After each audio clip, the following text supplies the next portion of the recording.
Your Excellency, President Paul Kagame, Chairperson of the African Union, Excellencies, Heads of States and Government, I welcome you to the 11th extraordinary session of the Assembly of the African Union. I thank the leaders of the member states of the African Union for once again, according to Addis Ababa, the opportunity to serve as the agenda is devoted to smoothly advancing the institutional reform of the African Union, aimed at fundamentally positioning it to deliver on the continental goals of achieving peace, development, and ultimately the we want to see, as outlined in our Agenda 2063. Agenda aspect of success rests upon a united Africa.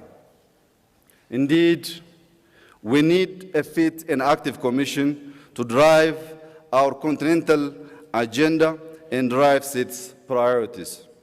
However, reform does not start and end with the Commission.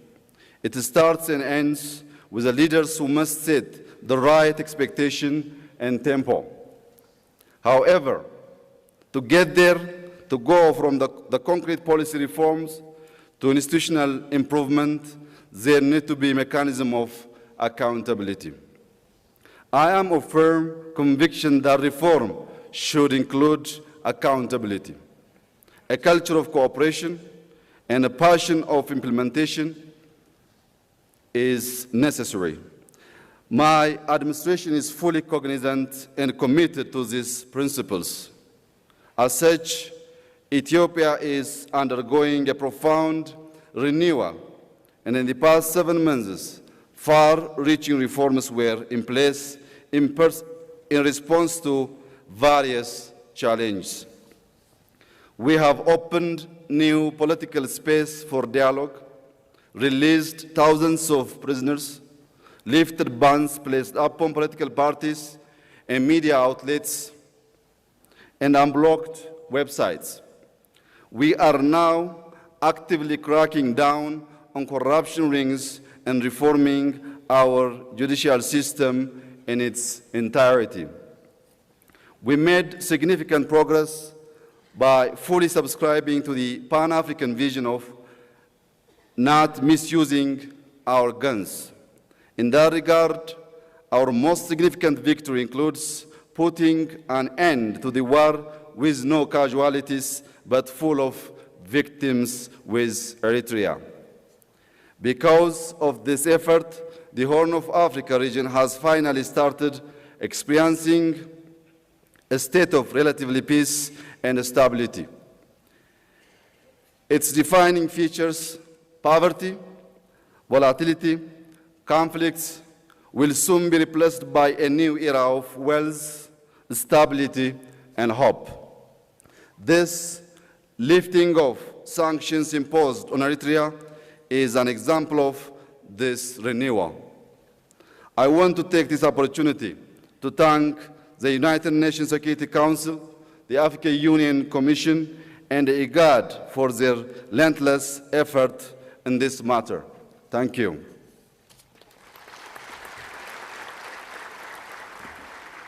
Let me finally single out an essential element of the reform initiative that is close to my heart: equal representation of women in all senior positions. We in Ethiopia, for the first time in our history, have achieved gender parity within our cabinet and transferred key decision-making position to women, which is an exciting new practice. We have a female at the helm of the presidency. We have a female president of Supreme Court, the apex of our judiciary. This particular reform is rooted in the belief that making space for more women leaders is not just a move for the sake of diversity, but it is about doing the right thing.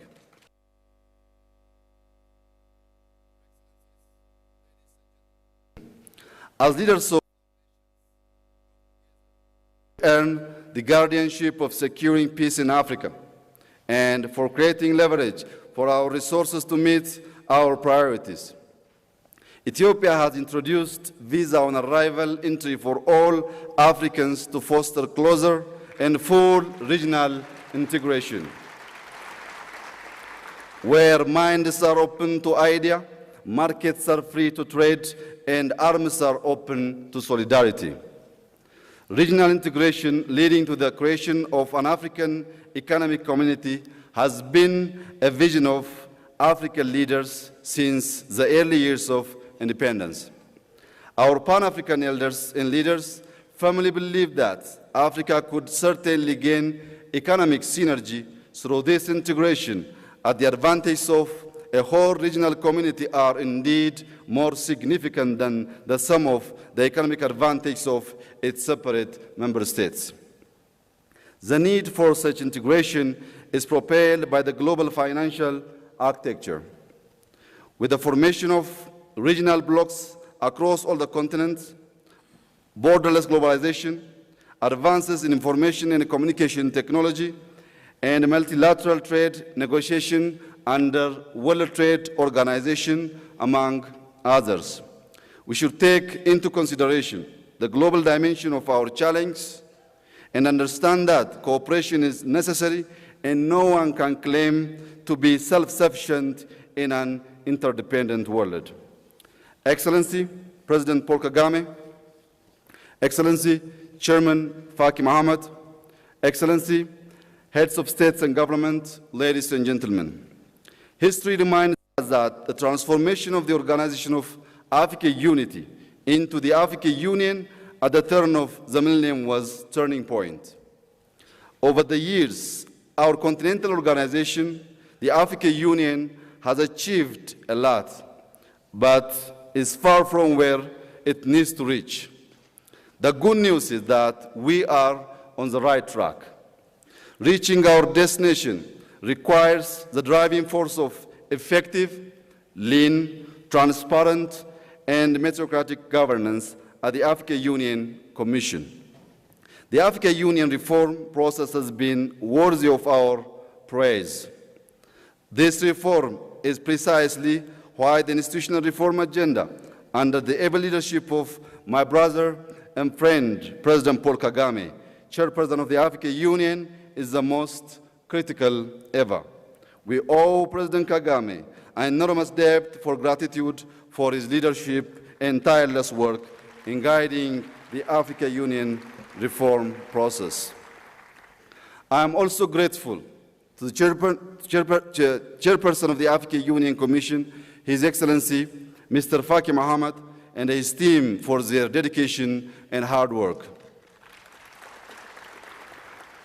Several issues are on the agenda of the extraordinary summit: the reform of the Commission, the division of labor between the Union and the regional economic community, as well as the streamlining of our international partnership, including the post-Cotonou agreement, and the new partnership for Africa's development, which will become the African Union Development Agency.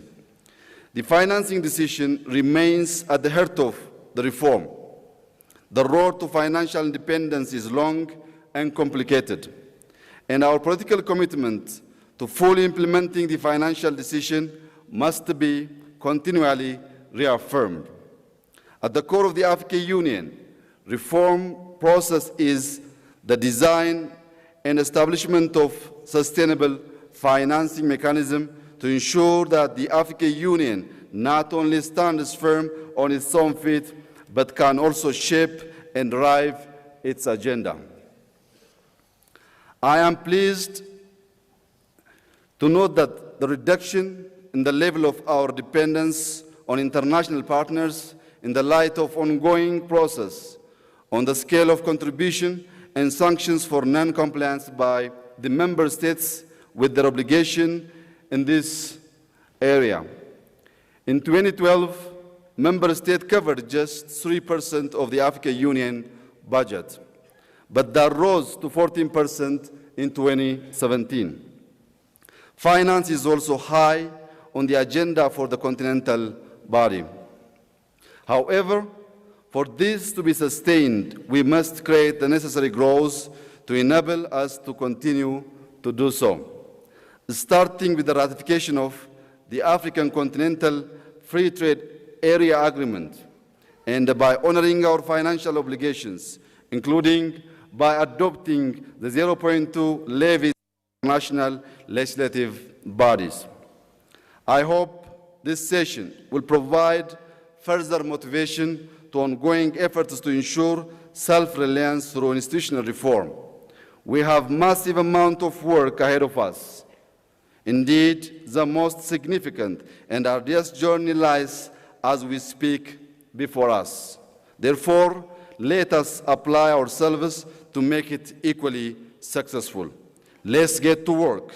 Merci beaucoup. Shukran jazilan. Amasagnalo.